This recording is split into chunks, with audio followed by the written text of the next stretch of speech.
Tidaklah orang yang berzina saat dia berzina dia disebut mukmin. Artinya begini, ketika seorang mukmin, naudzubillahi min dzalik, dia melakukan perzinaan, pada saat dia berzina imannya dicabut. Jadi ketika dia melakukan zina imannya dicabut, makanya dia tidak disebut mukmin. Kalau dia berani melakukan perzinaan pada saat dia melakukan perzinaan, maka dia bukan orang mukmin. Lalu bagaimana nasib orang yang dia naudzubillah saat zina dia kemudian mati? Ketika dia berusaha melakukan perzinaan kemudian dia mati pada saat itu, tentu ini termasuk su'ul khotimah.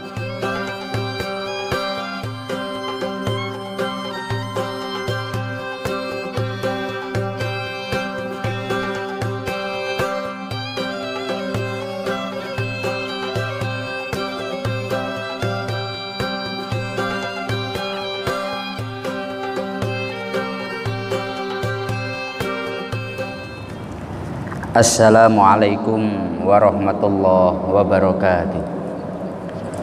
Alhamdulillah wa syukrulillah wa binikmatillah, la hawla wa la quwata illa billah. Rabbi shrahli sadri wa yassirli amri wahlul uqdatam min lisani yafqahu qawli. Kepada yang kami muliakan segenap jamaah Masjid Agung Batam yang dirahmati Allah Subhanahu wa taala. Marilah sejenak setelah melaksanakan sholat zuhur kita mengikuti kajian tafsir Imam Asy-Syafi'i. Selama kurang lebih 7 menit ke depan, marilah kita bersama-sama niat thalibul ilmi dan niat untuk itikaf di masjid kita ini, agar duduk kita bersama oleh Allah dicatat sebagai ibadah. Adapun pembahasan kita kali ini sampai pada surat Al-Isra ayat 32. Allah berfirman, wala taqrabuz zina innahu kana fahisyatan wa sa'a sabila. Yang artinya, janganlah kalian mendekati zina. Sesungguhnya zina itu adalah suatu perbuatan keji dan suatu jalan yang buruk.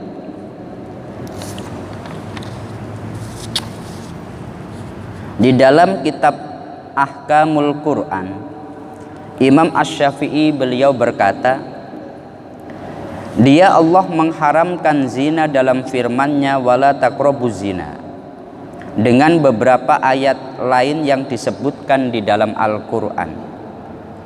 Bisa dimengerti bila dalam Al-Quran disebutkan bahwa anak zina tidak dinasabkan kepada ayah yang berzina dengan ibunya. Sebab telah kami jelaskan bahwa kenikmatan hanya diperoleh dengan ketaatannya, bukan karena maksiat. Ayat ini merupakan ayat yang menegaskan bahwa Allah melarang kepada kita semuanya untuk mendekati sebuah perzinaan. Cara Allah dalam menjelaskan hukum kalau di dalam Al-Quran itu senantiasa dengan bahasa-bahasa sastra paling tinggi. Makanya kalau di dalam tafsir Qurtubi, ayat ini merupakan ayat yang paling efektif untuk melarang seseorang melakukan perzinaan dibandingkan dengan ayat umpamanya wala tazni, janganlah kamu zina. Tapi kalau dalam ayat ini wala taqrabuz zina, janganlah kamu mendekati zina. Artinya melalui ayat ini sesuatu yang bisa mendekatkan seseorang kepada perzinaan semuanya dilarang. Jangankan untuk mendekat melakukan jangankan untuk melakukan, mendekat saja tidak diperbolehkan. Makanya hukum ketika ada orang yang dia belum halal bersentuhan tangan itu tidak diperkenankan. Kenapa? Mendekati perzinaan. Laki-laki dan perempuan yang tidak halal kemudian mereka melakukan pertemuan atau persembunyian atau khulwah namanya, berdua-duaan itu juga dilarang. Kenapa? Mendekati perzinaan. Maka melalui ayat ini Allah menegaskan kalau mendekat saja nggak boleh, apalagi sampai dilakukan. Apalagi didukung dengan sekian banyak hadis-hadis dari Rasulullah Shallallahu Alaihi Wasallam. Rasulullah beliau pernah menyampaikan, la yazni azani hina yazni wa huwa mu'min. Tidaklah orang yang berzina saat dia berzina dia disebut mukmin. Artinya begini, ketika seorang mukmin, naudzubillahi min dzalik, dia melakukan perzinaan, pada saat dia berzina imannya dicabut. Jadi ketika dia melakukan zina imannya dicabut, makanya dia tidak disebut mukmin. Kalau dia berani melakukan perzinaan pada saat dia melakukan perzinaan, maka dia bukan orang mukmin. Lalu bagaimana nasib orang yang dia naudzubillah saat zina dia kemudian mati? Ketika dia berusaha melakukan perzinaan kemudian dia mati pada saat itu, tentu ini termasuk su'ul khotimah.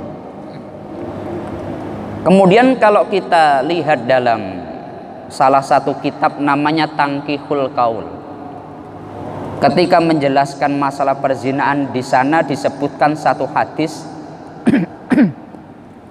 kalau ada orang melakukan perzinaan maka itu akan terjadi sampai 7 turunan ke bawahnya. Ada orang dia melakukan zina kemudian punya anak, anaknya nanti akan zina pula. Kemudian anaknya zina punya anak, anaknya nanti akan zina pula. Makanya ini menjadi satu perkara yang betul-betul harus kita jaga, terutama kepada diri kita dan kepada keluarga kita. Kemudian Imam Asy-Syafi'i beliau menjelaskan bahwasanya anak yang dihasilkan dari sebuah perzinaan itu tidak bisa dinasabkan kepada bapaknya. Artinya bapak secara biologis tidak bisa menjadi ayah yang sah secara syar'i kepada sang anak. Anak yang lahir dari sebuah perzinaan hanya dinasabkan kepada ibunya, tidak bisa kepada ayahnya. Maka ini menjadi sangat sangat penting sekali. Satu contoh umpamanya ada orang naudzubillah dia melakukan perzinaan, kemudian dari perzinaan itu dia memiliki anak, kemudian mereka ketika sudah besar ayah yang biologis tadi menikahkan anak tersebut, padahal sebetulnya dia tidak boleh menjadi wali nikah anak tadi, dikarenakan anak itu tidak bisa dinasabkan kepada ayah biologisnya. Imam Asy-Syafi'i berdasarkan satu hadis, al-waladu lil firas, anak itu hanya sah bila melalui ikatan pernikahan. Meskipun spermanya dari dia, tetapi karena tidak melalui pernikahan yang sah, anak tidak bisa dinasabkan kepada dia. Oleh sebab itu Rasulullah ini beliau betul-betul dalam menjelaskan hukum zina, membuat orang menjauhi zina, beliau itu memakai cara yang luar biasa.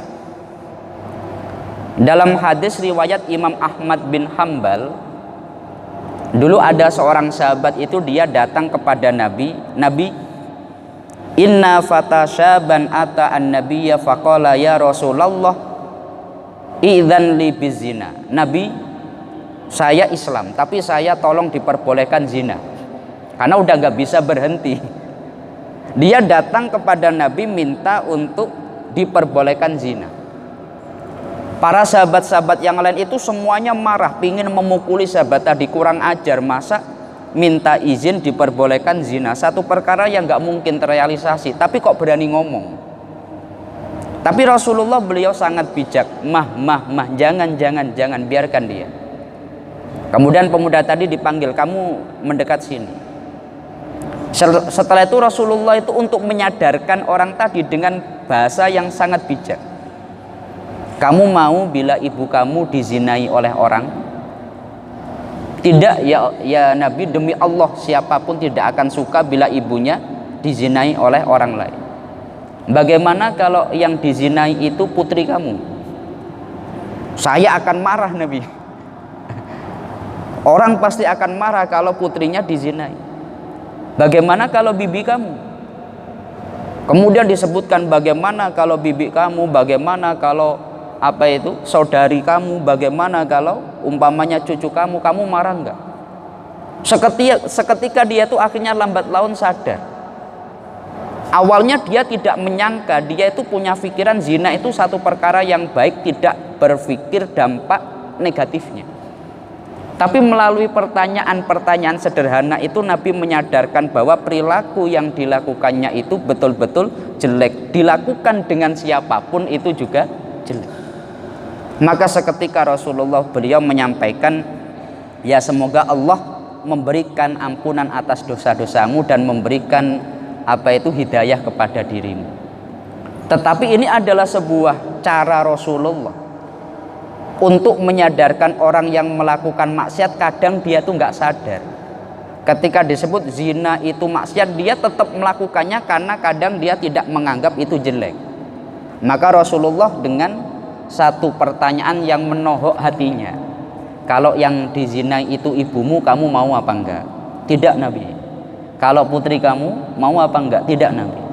Kalau saudari kamu, mau apa enggak? Tidak Nabi. Lah seperti itu pula kalau kamu melakukan kepada perempuan yang lain. Akhirnya dia sadar.